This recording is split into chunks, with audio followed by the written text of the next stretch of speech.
Preeti Kushwaha, like many women in rural Uttar Pradesh, was forced to cut short her studies at a young age due to family compulsions. मेरे पापा एक private दुकान थी कपड़े की, दिल्ली में काम करते थे। हम पांचों भाई बहन पढ़ाई करते थे। पापा की अचानक तबीयत खराब हो गई, उनको टीबी हो गया था। फिर बड़े भैया जो थे, बड़े भैया ने अपनी पढ़ाई छोड़ दी। पढ़ाई छोड़ने के बाद भैया भी काम करने लगे, भैया चले गए, पापा घर में आ गए, पापा का इलाज चलने लगा। उस समय सरकारी इलाज होता नहीं था, प्राइवेट टीबी का इलाज बहुत महंगा था। घर की आर्थिक स्थिति सही नहीं थी, तो हमारी भी पढ़ाई बंद हो गई। हम खुद ही समझ गए थे कि 3 भाई बहन और हमारे पढ़ रहे हैं, मम्मी के पास नहीं हो पाता था पैसा, पापा का इलाज भी करवाना था। तो मम्मी ने कहा, बेटिया अब आपका बंद कर दें तो छोटे भाई बहन उनका भी पढ़ाई हो पाए।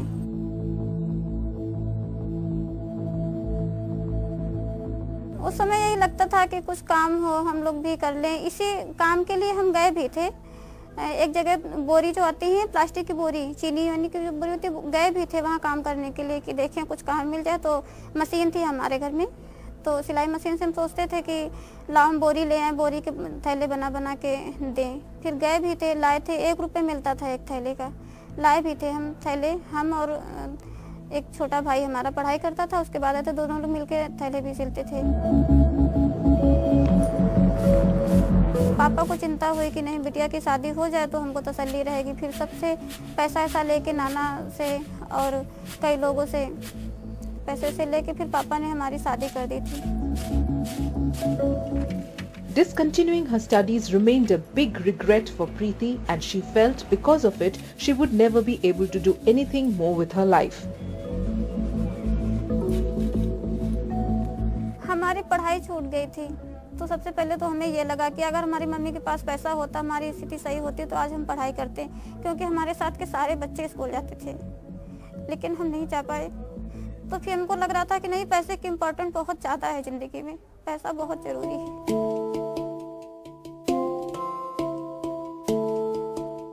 खर्च उठाना तो मुश्किल था ही, अर्निंग अच्छी थी नहीं। पापा दिल्ली में थे, प्राइवेट जॉब थी, 5 लोग घर में थे, 5 बच्चे थे, दादी दादा थे, फैमिली बड़ी थी और इकोनॉमिक कंडीशन इतनी अच्छी नहीं थी, तो इसीलिए छोड़ दिया कि फिर पढ़ाई। ये तो एक मानसिकता होती है कि जितना घर में जो बड़ा भाई पढ़ा है उससे ज़्यादा तो बहन को पढ़ा नहीं सकते।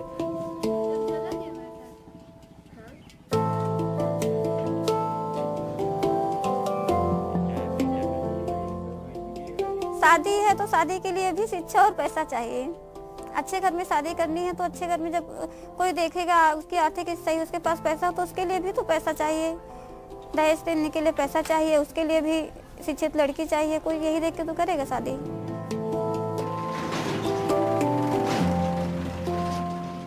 Life wasn't easy after marriage either. Her husband had an unstable job and finances were always a worry. शादी की यहाँ की आर्थिक स्थिति सही नहीं थी, लोग घर से बाहर नहीं निकलती थी, कोई नहीं जाता था बाहर 4-5 साल तो बिल्कुल निकलते ही नहीं हैं। कोई ज़रूरत होती है तो घर वाले लेके देते थे।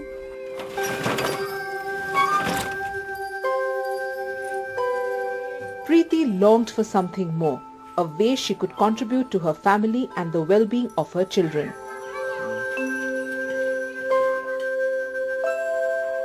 पहले हमारा इंजन नहीं था, हमने शादी के बाद बोला कि हमारा अपना इंजन हो तो जो दूसरों को पैसा देते हैं वो पैसा हमारा बच जाएगा, हम उसी पैसे सिंचाई कर लेंगे, इंजन हमारा हो जाएगा। क्रेडिट कार्ड बनवाया, लोन लेके हमने इंजन खरीदा 12,000 का। इंजन खरीदने पर छोटा वाला इंजन खरीदा था, तो अपने खेत भी सींचते थे, दूसरों को भी पानी देने लगे हम। Then in 2011, an NGO arrived at her village and told her about how she could get trained in stitching clothes and could in turn teach it to others in the village. It was a chance Preeti jumped at. The opportunity was brought to Preeti's village in Unnao by Usha International. ये जो कि उषा के सौजन्य से हम लोग काम कर रहे हैं, उषा इंटरनेशनल के साथ जुड़ के इस काम को कर रहे हैं। ये महिलाओं को रोजगार प्रदान करने का एक कार्यक्रम है, ये महिलाओं के सशक्तिकरण का कार्यक्रम है।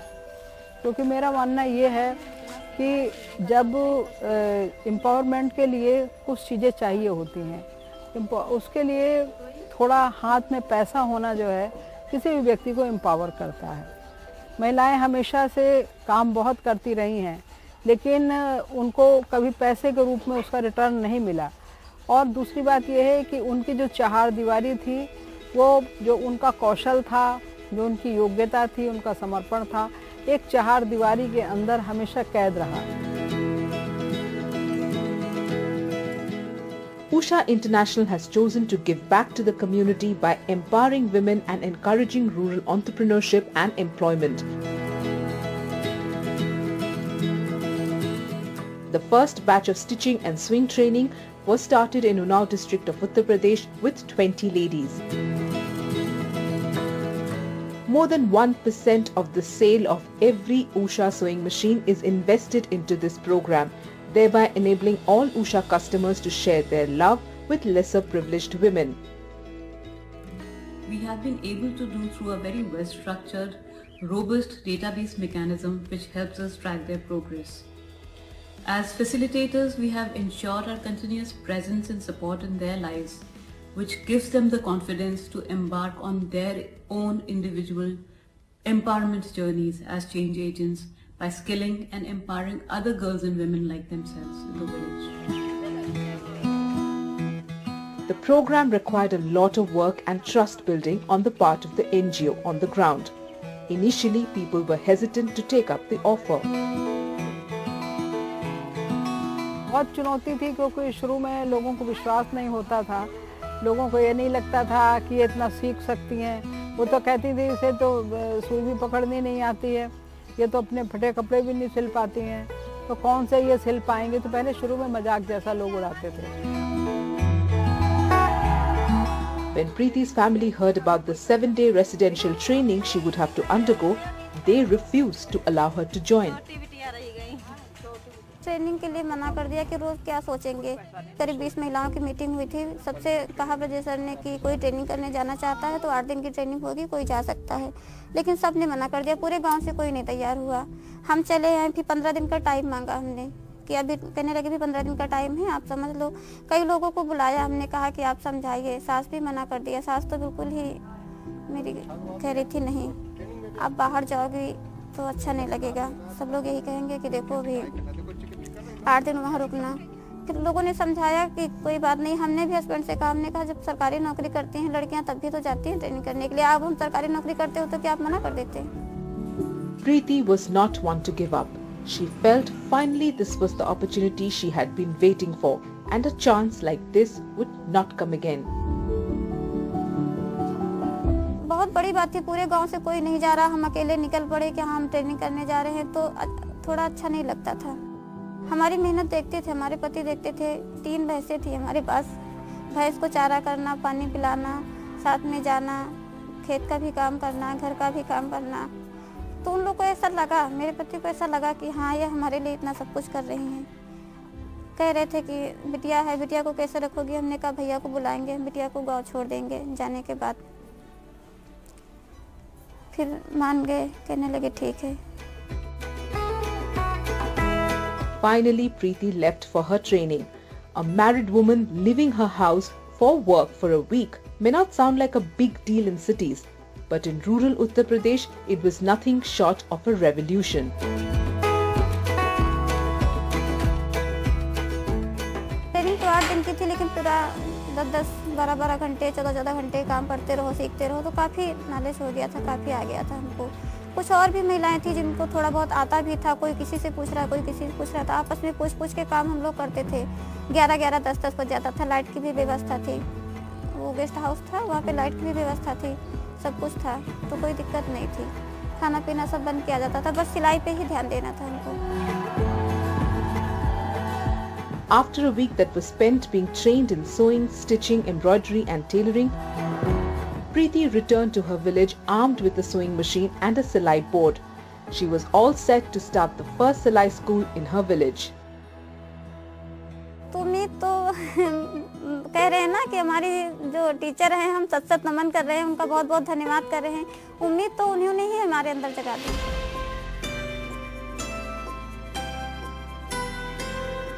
सारा गाइड करती थी, सारा हमें प्रोत्साहित करती थी कि आप लोग सिलाई सीखिए। सीखने के बाद सारी प्रदर्शनी लगवाई थी, देखा उनको सिखाने का तरीका देखा कि ऐसे सिखा रही हैं, ऐसे बच्चों से बात कर रही हैं, ऐसे कमा रही हैं, ऐसा पहन रही हैं, ऐसा खा रही हैं, मतलब पूरा देख रहे थे कि ऐसे ऐसे रह रही हैं।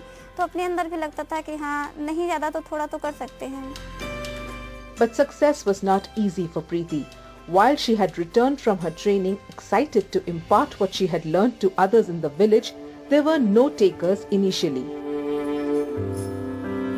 पहले तो बहुत ज़्यादा निराशा हुई, बहुत ही ज़्यादा। किसी के यहाँ जाओ तो मतलब जैसे हमारी मैम थी, हमको बता दिया कि हाँ आप जाना, ऐसे स्कूल खोलना, ऐसे स्टार्ट करना, ऐसे बच्चों से बात करना, तो हम मान गए। लेकिन जैसे हम बताएंगे तो कोई दूसरा मानने के लिए नहीं तैयार होता था। उसको तो यही लगता था कि 8 दिन के ट्रेनिंग सीख के आई तो मास्टर बन गई, यहाँ आई हैं दादागिरी दिखाने के लिए, करने के लिए, वो करने के लिए, हमको समझाने आई हैं।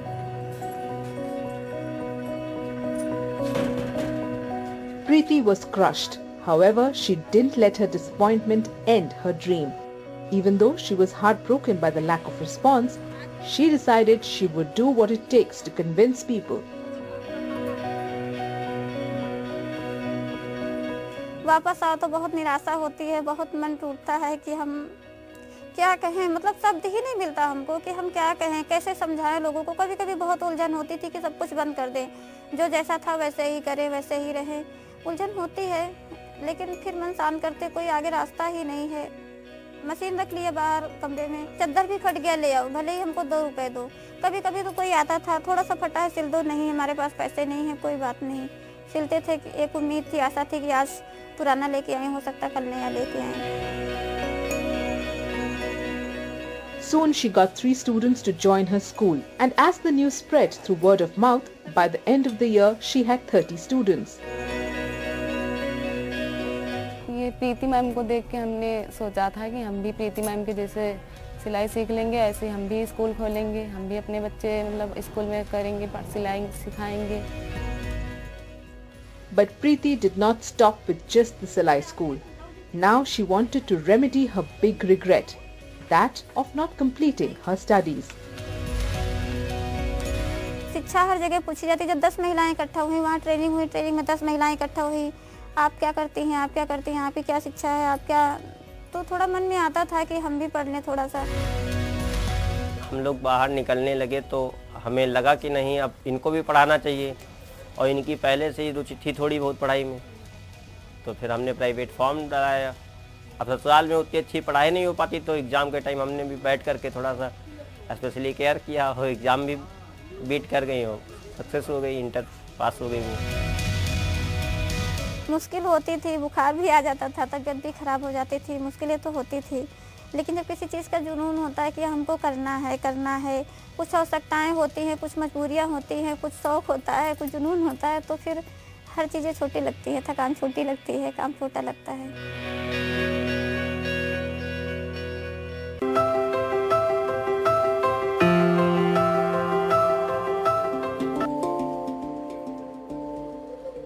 After the struggle in initial years, Preeti is master trainer now.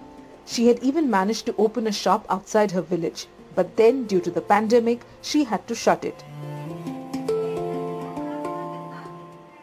बहुत सारे हमने काम करने की कोशिश की, किसी में सफल हुए तो किसी में असफल हुए, फिर दूसरा काम शुरू किया, फिर इसी तरह करते करते कॉस्मेटिक की दुकान में भी बैठते थे। फिर धीरे धीरे जब हमारा वहाँ स्कूल हो गया, स्कूल हमारा अच्छा चलने लगा, कोरोना की वजह से भी बंद हो गया था, अच्छा स्कूल चलने लगा। सारी आवश्यकताएं हमारी जो थी, पहले मेरा कच्चा घर था, घर भी धीरे धीरे करके बनवाया, खेत का इंजन ले लिया था धीरे धीरे करके। फिर और हमारे पास पैसा बढ़ा, छोटी मोटी आवश्यकताएं, अब हर चीज़ है। पहले हमारे घर में कुछ भी नहीं था, बिजली है, मिक्सी है, हर चीज़ हमने ले ली, गाड़ी भी ले ली हमारे हस्बैंड ने। काम करते रहे, मेहनत तो थी, मेरे पति भी काम करते थे, हम भी काम करते थे। धीरे धीरे ईश्वर ने हमें सफलता दी, आगे हम बढ़ते गए और बच्चों को अपने अच्छे स्कूल में पढ़ाया। हमारे दोनों बच्चे हैं, दोनों प्राइवेट स्कूल में पढ़ रहे हैं।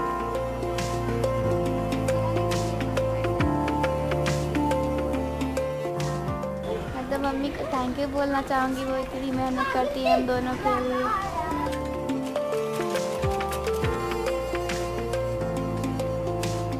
वो सिलाई का काम भी करती हैं, घर का काम भी करती हैं। वे तकिया में स्कूल खोला था, वहाँ पर भी जाती थी। Not just a life full of success and respect, Usha gave Preeti some memorable experiences. हम उषा को धन्यवाद करते हैं कि हमें पहली बार गोवा जैसी जगह जाने का मौका मिला। कभी नहीं निकले थे। पहली बार हम जब ट्रेनिंग लखनऊ करने गए थे, पहली बार ही लखनऊ गए थे हम। फिर चेन्नई भी गए थे, पिछली बार 26 जनवरी को चेन्नई गए थे। चेन्नई भी फ्लाइट से ही गए थे।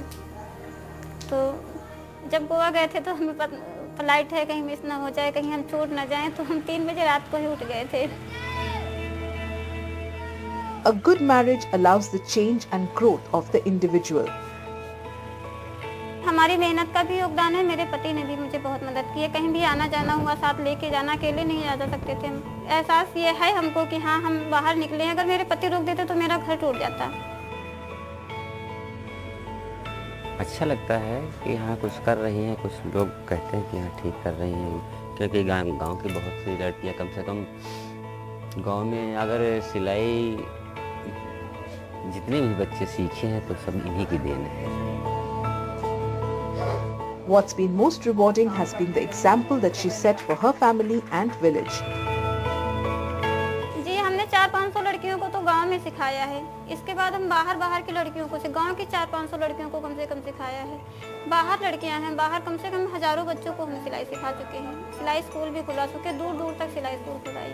संस्था काम कर रही है। पहले ऐसा था जिस गांव में, इसी गांव में आज से कई साल पहले तो लड़कियों को भेजने को तैयार नहीं होते थे। अभी इस गांव में काफ़ी जागरूकता हो गई। अब यहाँ पे लड़कियों को अगर कहे तो 5 किलोमीटर पढ़ने जाना है तो जाती हैं। पहले यहाँ पर बिल्कुल लड़कियों को पढ़ाना नहीं पसंद करते थे। आज ये स्थिति है, कक्षा 8 तक आसानी से पढ़ा लेंगे। और 9th में चूँकि पैसे का थोड़ा प्राइवेट स्कूल में पढ़ाना पड़ता है, खर्चे का सवाल आता है, तो ये कई तो ऐसी लड़कियाँ हैं जो अपने आप अपने सिलाई से करके और अपनी पढ़ाई का में योगदान करती हैं।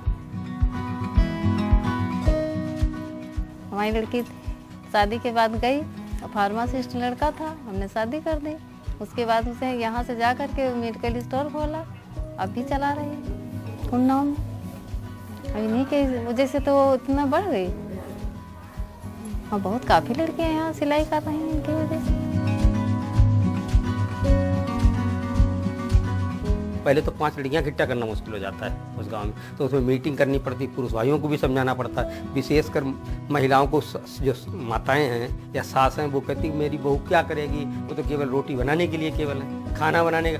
आज उसे परिवर्तन, जब ये 300 रुपये के हिसाब से कम अगर आज के दिन पे इस बार 30 लड़कियाँ, अब 30 लड़कियों के हिसाब से 300 रुपये के हिसाब से, अब साथ में अगर 2 भी कपड़े सिल लिए इन्होंने तो अच्छी खासी इनकी इनकम हो रही। परिवार भी सोच रहा, दूसरे लोग, उससे सबसे बड़ी बात है कि दूसरे परिवारों में जागरूकता हो रही है कि प्रीति अगर पैसे पैदा कर सकती हैं तो हम क्यों नहीं कर सकते। हम भी सिलाई का काम सीखें, हम भी कढ़ाई का काम सीखें।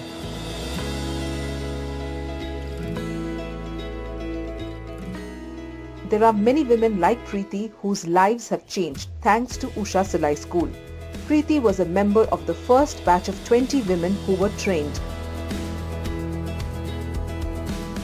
पहली महिला है हम जो घर से निकल के हमने बिजनेस अपना डाला, तो इसीलिए हमने खरीदा है। करीब 1 जगह भी खरीदी है, बनवा भी रहे हैं कि कुछ बड़ा हॉल टाइप का हो जाएगा तो हम महिलाओं, कम से कम 10-15 महिलाएं हमारे यहाँ काम करें। जो भी अब जैसे हमको समस्या थी, छोटी छोटी चीज़ों को सोचना था, काम नहीं कर रहे हैं, मेहनत, कभी कभी परेशान हो जाते थे तो मन नहीं था कि ना काम करें, लेकिन फिर भी पैसे नहीं थे, पैसे ज़रूरत पड़ती करना पड़ता था। ऐसे हमारी जैसे मजबूर जो महिलाएं हैं, परेशान हैं, उनके पास कोई काम नहीं, हमारे यहाँ आइए, काम कीजिए। हमें, मेरा भी सपना है कि दीदी मुझे आज पैसे की ज़रूरत है, हमारा इतना काम हो गया, हाँ उनका पेमेंट करें। मतलब लगता है कि हमारा भी कोई ऑफिस हो, कोई काम हो, कोई ऐसा लगता है कि हमारा हो। Over the years, Usha team has become a family for Preeti. She cannot thank them enough for all the support she got from them, be it emotional or professional. सबसे पहले तो अपनी सभी टीचरों को हम धन्यवाद करना चाहते हैं, जो इन्होंने आज भी हमारी जो कानपुर में टीचर हैं हमारे, उनको हम धन्यवाद करना चाहते हैं। बहुत बहुत दिल से धन्यवाद करते हैं कि हमेशा हर जगह पर हमारा सहयोग किया। क्षमा मैम को हम धन्यवाद करना चाहते हैं, उर्मिला मैम को हम धन्यवाद करना चाहते हैं। कानपुर में हमारी मैमें आज भी कहती हैं कि कोई चीज़ की ज़रूरत हो बेटा आप खुद फ़ोन करके हमसे बात करती हैं, हमारा सहयोग किया। हम अब सबसे पहले तो अपनी टीचरों को हम धन्यवाद करना चाहते हैं जिन्होंने हमें इतना सहयोग दिया। उसके बाद हम अपने पति को भी धन्यवाद करना चाहते हैं जिन्होंने हमारी हर जगह पे मदद की। आज सब लोग हमारा साथ दे रहे हैं। उषा को बहुत बहुत धन्यवाद करना चाहते हैं। आज उषा के माध्यम से उषा ने हमें एनडीटीवी वालों को बताया, आज उषा के माध्यम से यहाँ आए हुए हैं। साधारण सी महिला के घर आकर के इतने बड़े प्रोग्राम के माध्यम से पूरी दुनिया में पहचान करा रहे हैं। In the past 9 years, more than 6.75 lakh women have been trained, who in turn have trained others in their villages. It's nothing short of a revolution that empowers women through economic opportunities and gives them a sense of self-worth. Nobody knew that one step taken by Usha will become Kushalta ke kadam for lakhs of women of India.